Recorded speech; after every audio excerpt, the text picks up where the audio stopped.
Hello friends, मैं doctor Priyanka Chaturvedi, Divyanka children hospital Bhopal से।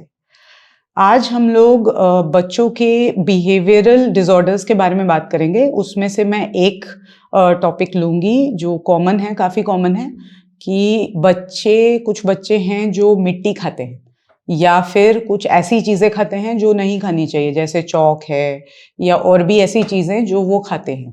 तो ये होता क्या है, क्यों होता है, इससे रिलेटेड कॉम्प्लिकेशंस क्या हो सकते हैं और इसको मैनेज कैसे करना है, इस पे आज हम लोग बात करेंगे। तो पेरेंट्स, ये जो मिट्टी खाते हैं बच्चे, ऐसी कोई भी चीज़ जो एडिबल नहीं है और एज अप्रोप्रिएट या उस डेवलपमेंट के एज के अकॉर्डिंग अप्रोप्रिएट नहीं है खाना, और फिर कल्चरल नॉर्म्स के अप्रोप्रिएट नहीं है। अगर बच्चा ऐसी कोई भी चीज़ खाता है तो उसको हम लोग मेडिकल टर्म में बोलते हैं पाइका। और पाइका का ये जो है, इसमें क्या क्या चीज़ें बच्चे खाते हैं, उसमें है मिट्टी, चारकोल, चॉक, वॉल के स्क्रैपिंग्स या जो दीवार चाटते हैं कुछ बच्चे, और सो मच सो कि कई बार कई नुकीली चीज़ें, पेंसिल की नोक, लेड्स, ये सब बहुत खाते हैं कई बच्चे। ठीक है, तो this is one important problem जो पेरेंट्स एनकाउंटर करते हैं और इसको हम लोग पाइका बोलते हैं। ये जो है, ये क्यों होता है, इसके पीछे के रीजंस पे आते हैं।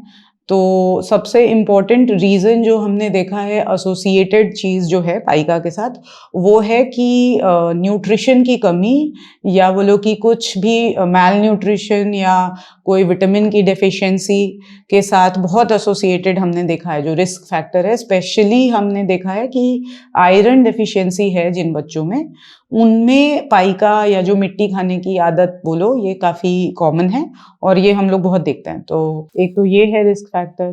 दूसरा एक एसोसिएटेड जो मैंने अपने प्रैक्टिस में भी बहुत देखा है कि कोई स्ट्रेस है अगर बच्चे को, जैसे कि मैटरनल डिप्राइवेशन बोलो या पेरेंट्स नेग्लेक्ट बोलो, वर्किंग पेरेंट्स हैं या फिर वो ध्यान नहीं दे पा रहे हैं किसी भी रीज़न से, घर में कोई कॉन्फ्लिक्ट्स है आपस में पेरेंट्स का, तो यहाँ पर जो ये नेग्लेक्ट है या डिप्राइवेशन है, इससे बच्चे को कुछ इमोशनल स्ट्रेस ट्रिगर होते हैं और फिर बच्चे जो है वो मिट्टी खाने की उनकी टेंडेंसी हो जाती है।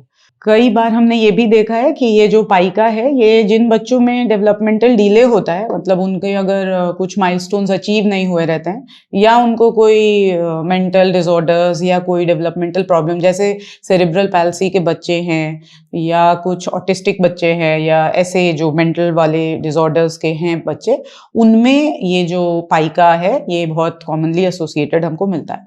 तो ये तो कुछ कॉजेज़ हैं। दूसरी चीज़ है कि अब इसके हम आए कि हम लोग क्या कर सकते हैं इसके लिए कि प्रिवेंट हो।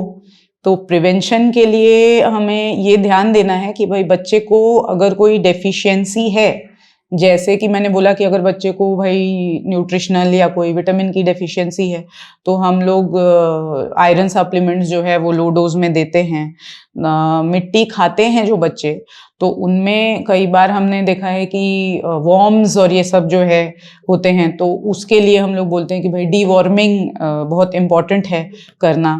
और हर बार सबसे ज़्यादा हम लोग बोलते हैं कि एवरी 6 months डीवॉर्मिंग ऐसे भी करते हैं और इन बच्चों में खास करके करते हैं। एंड सबसे इम्पॉर्टेंट पार्ट जो है वो क्या है कि इसका जो कॉम्प्लिकेशंस है, वो कुछ कॉम्प्लिकेशंस हमें ध्यान देना है। तो उसके लिए फिर हम लोग बोलते हैं कि भाई बहुत अवेयर रहना है। जैसे कि अगर बच्चा पेंसिल की नोक खा रहा है तो लेड पॉइजनिंग के बहुत चांसेस होते हैं। उसी तरह से अगर बच्चा मिट्टी खा रहा है तो ना मिट्टी में सिस्ट्स होते हैं, या बोलो कि जो वॉर्म्स होते हैं या कीटाणु होते हैं, उसके बहुत से ऐसे चीज़ें होती हैं जो कि हम बोलते हैं कि अगर बच्चा मिट्टी खाएगा तो वो वॉर्म्स पेट में होंगे तो पैरासिटिक इन्फेस्टेशंस का बहुत प्रॉब्लम होता है।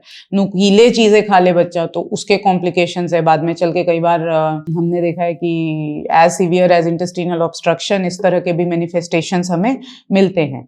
तो इन कॉम्प्लिकेशंस को ध्यान में रख के इनका ट्रीटमेंट भी करना है। और जो सबसे इम्पॉर्टेंट ट्रीटमेंट का पार्ट होता है कि ये एक बिहेवियरल डिसऑर्डर है बच्चे का, ठीक है, तो अब उसके लिए हमको बिहेवियरल मॉडिफिकेशन करना होता है या फिर बिहेवियरल थेरेपी करनी होती है। तो इसके लिए लिए आपको पेरेंट्स को तुरंत ही अपने पीडियाट्रिशियन से मिलना है, क्योंकि सीमा ने बोला कि आयरन थेरेपी देनी है या कोई ट्रीटमेंट देना है, तो वो भी हम लो डोज में शुरू कर पाते हैं आपके बच्चे के लिए। और अकॉर्डिंगली अगर मुझे कुछ बिहेवियरल थेरेपी करनी है या कुछ भी चेंजेस करना है या ट्रिगर्स मुझे बताने हैं आपको, तो वो भी पीडियाट्रिशियन के पास जाने से क्लियर होता है। तो अगर इस तरह की प्रॉब्लम है आपके बच्चे के पास, तो आपको फिर अपने पीडियाट्रिशियन के पास जाना चाहिए इस तरह के रीजन को लेकर के, अगर कुछ हमने शुरुआती कॉजेज रूल आउट कर दिए हैं और उसके बाद भी आपको दिक्कतें बनी हुई हैं तो आई होप कि ये वीडियो से आपको कुछ डाउट्स तो ज़रूर क्लियर हुए होंगे। और ये जो मिट्टी खाने की जो हम लोग बात कर रहे हैं, इसके ऊपर के जो कुछ कॉजेज हैं उसको आप आराम से घर में भी थोड़ा थोड़ा चीज़ों पे ध्यान दे करके अवॉइड कर सकोगे। Thank you.